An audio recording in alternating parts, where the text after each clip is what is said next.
ಅಪ್ಪಯ್ಯ ಇದೇ ಜಾಗದಲ್ಲಿ ಎಂತಕ್ಕೆ ಮಾಯ ಆದದ್ದು? ಇದೇ ನಮ್ಮ ಮೂಲ ಮಗ.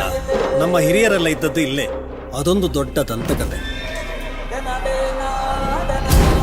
ಎಂತ ದಂತಕತೆ? ಯಾವಾಗೆಲ್ಲ ಮನುಷ್ಯ ಧರ್ಮದ ಕಡೆಗೆ ಸಾಕ್ತಾನ, ಧರ್ಮ ಕಾಪಾಡಲಿಕ್ಕೆ ಈಶ್ವರ ದೇವರು ಗಣಗಳನ್ನು ಕಳಿಸ್ತಾನೆ ಇರ್ತಾನೆ. ಆ ಎಲ್ಲ ಗಣಗಳು ಬಂದು ನೆಲೆಸಿದ್ದು ಈ ಪುಣ್ಯ ಮಣ್ಣಿನಲ್ಲಿ. ಕಾಂತಾರದ ಒಳಗೆ ಯಾವತ್ತೂ ಹೋಗ್ಬೇಡಿ ಮಕ್ಕಳೇ, ಅಲ್ಲಿ ಬ್ರಹ್ಮ ರಾಕ್ಷಸ ಇದ್ದಾನೆ.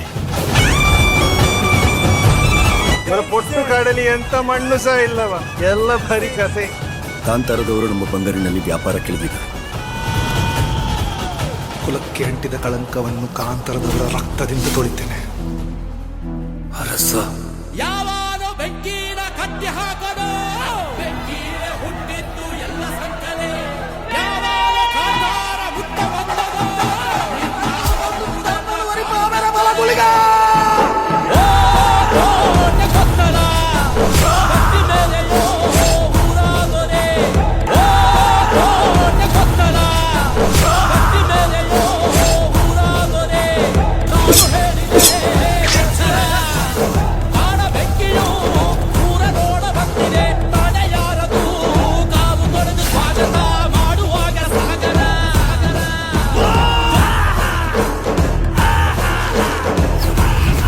ಈಶ್ವರ ದೇವ್ರು ಇಲ್ಲಿಗೆ ಬಂದಿದ್ರ?